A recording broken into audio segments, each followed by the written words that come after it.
Some cool news came out of Goal today, and it's been kind of circulating, on Reddit, on a bunch of other platforms. But basically, this came out yesterday, August 3rd, 2024. They have a whole page on their website called Massachusetts State Police, first agency to defy rogue activist legislature. I'm just going to preface this to say that basically, if you know the bill that just came out in Massachusetts, it's H4 885. There's a lot of restrictions on it. A couple of them have an August 1st deadline. So that's going to be the assault style firearms and the training requirements. So it's saying that anyone that is applying after August 1st, 2024 has to comply with the new training curriculum. But the problem is there is no new training curriculum yet. The state police has to develop it, and they're still developing it. This bill basically came out a few days prior to August 1st. So, I wouldn't say this is the state police rebelling as much as they're just kind of seeing common sense and trying to do the best with what they have. Regardless, I'm going to read this article, or I guess you'd call it an article, and then I'm also going to read the letter to trainers that they included on this page. So only 24 hours after Goal filed a federal court action focusing on the new licensing and training requirements of Chapter 135, formerly known as H4 885, the state police sent an email to basic firearm safety instructors, see below. As most instructors are now aware of, the new law requires anyone seeking a new Massachusetts firearm license after August 1st, 2024 to complete a new training course curriculum. The catch, the curriculum does not exist. Since the governor/legislature did not put an emergency preamble in the bill, most of the language will not take effect until August 23rd, 2024. However, there are some parts of the bill that will be retroactive back to certain dates. The training/licensing requirements is one of them.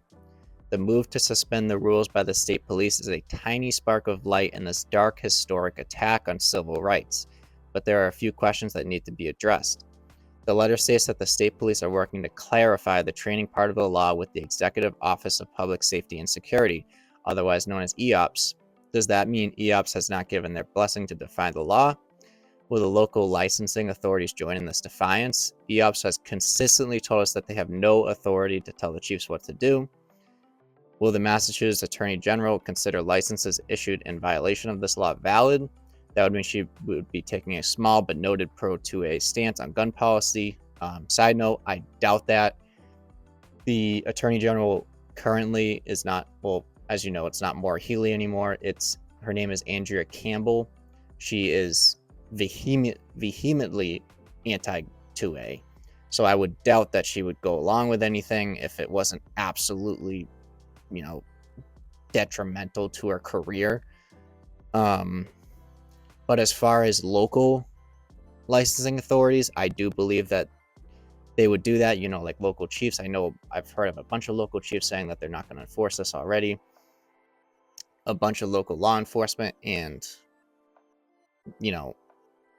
everyone that's more on the local level.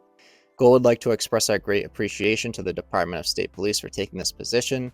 We can only imagine how their boss, Governor Healey, must be reacting. After all, she said the bill protects the rights of gun owners. It is important to note that Senator Cream on the Senate floor declared she had the full support of the state agencies. Maybe not so much. Letter to trainers. Good evening. So this is the actual letter from Kristen M. Ryan. I've posted screenshots of Mark, Mass Firearm Safety, on YouTube. He's been sending me updates, and he's been corresponding with Kristen. So I've been posting some, but I'm going to read this letter on this page as well, because this goes right with this. It says, good evening. The department understands the need to provide access to basic firearm safety courses to citizens of the Commonwealth seeking to obtain a license to carry a firearm. We are working with the Executive Office of Public Safety and Security, EOPS in parentheses, to clarify the statutory interpretation of the new firearms law.